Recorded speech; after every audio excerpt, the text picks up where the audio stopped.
Dari bulan Maret sampai Mei. Ya. Artinya mereka hanya teman sekedar Teman satu luar biasa. apartemen. Jadi atau teman itu ada teman melalui komunikasi media HP. Tapi ini teman duduk bersama, nangis bersama, ya, diajak ke apartemen, diceritakan di sana. Ini saya buka-buka sedikit ya, biar. Dan juga dia menceritakan semuanya. Jadi ada 3 orang saksi, bukan 3 ya, 5 seingat saya, itu yang berinteraksi langsung. Tapi dengan peristiwa dan kejadian yang berbeda-beda. Contoh, saksi tadi itu kejadian Maret sampai Mei. Ada saksi lagi kejadian dari Maret sampai terakhir pada bulan Juli. Ada lagi saksi hanya Mei sampai Juli. Jadi itu renggang waktunya ya. Jadi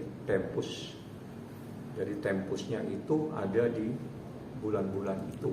Itu semuanya udah terungkap, disampaikan secara tegas oleh para saksi. Jadi sekarang semua yang dipanggil itu adalah saksi. Tidak ada penambahan saksi kecuali kepentingan penyidik. Oke Bang, benar nggak sih bahwa saksi yang hari ini tuh sempat diblokir nomor teleponnya, mereka saling blokir karena dari pihak-pihak tertentu Bang? Saya tidak bisa jawab. Karena itu berarti saya membuka berita acara pemeriksaan. Saya hanya menyampaikan saksi ini berinteraksi. Jadi beda ya. Kalau berinteraksi berarti saksi ini saling ketemu, nangis bersama, curhat bersama, mengetahui persoalan, bahkan dia diajak di kamar sambil nangis, banyak hal yang diceritakan.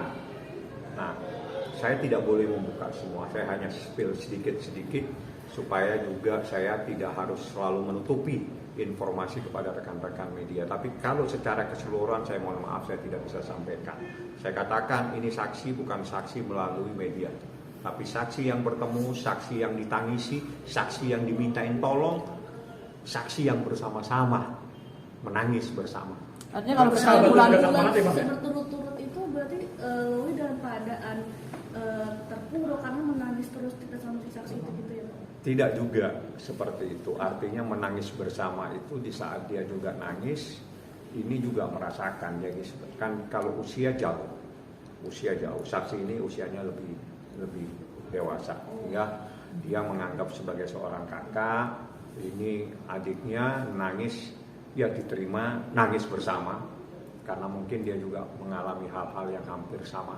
Kita juga tidak tahu karena tidak mungkin saya akan bertanya itu karena itu menjadi kewenangan penyidik. Yang jelas pada saat saya tadi dampingi, dia menjelaskan saya adalah orang yang diajak untuk ngobrol, diajak jam berapapun dia telepon, jam 1, jam 2, banyak hal-hal yang disampaikan. Nah, yang hal-hal yang disampaikan ini saya mohon maaf. Karena itu saya tidak boleh sampaikan, karena itu adalah menjadi strateginya penyidik dalam mengungkap perkara ini. Setelah ini apakah nanti ada ahli yang diperiksa, itu tanya kepada Ibu Humas.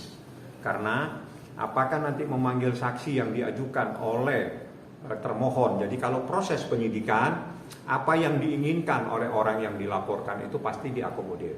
Misalnya ingin mengajukan saksi, meminta siapa yang diperiksa, pasti akan dilakukan oleh penyidik sepanjang itu ada relevansinya.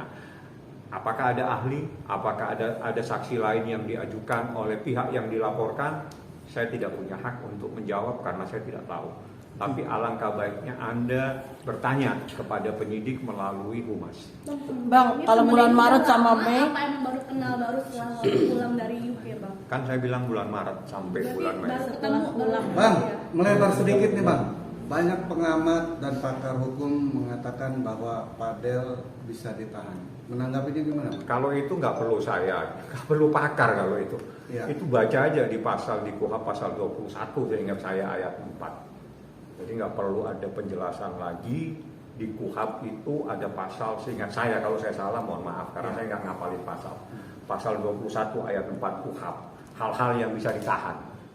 Jadi hal-hal yang bisa ditahan itu adalah salah satunya adalah tindak pidana dengan ancaman minimal 5 tahun. Jadi ada juga Jadi saya kasih tahu, jangan terus ini kok pasalnya 4 tahun bisa ditahan. Iya. Ada lagi pasalnya di bawah, kecuali perbuatan-perbuatan sebagaimana diatur dalam pasal ini. Salah satu atau 2 pasal yang saya sebutkan adalah pasal penipuan dan penggelapan. Penipuan penggelapan itu ancamannya 4 tahun, tapi bisa ditahan. Ya, tapi di dalam pasal ini minimal, jadi minimal itu 5 tahun, maksimalnya 15 tahun.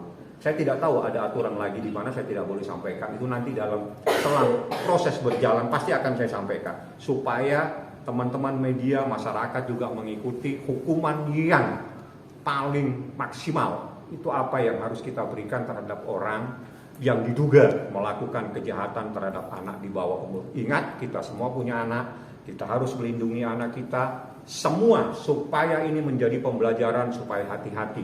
Jangan coba-coba mengganggu anak di bawah umur. Urusannya panjang kali lebar, jadinya luas. Bang, menanggapi kembali terkait statement dari Bang Rasman beberapa hari ke belakang, mengatakan mohon maaf sebelumnya, apakah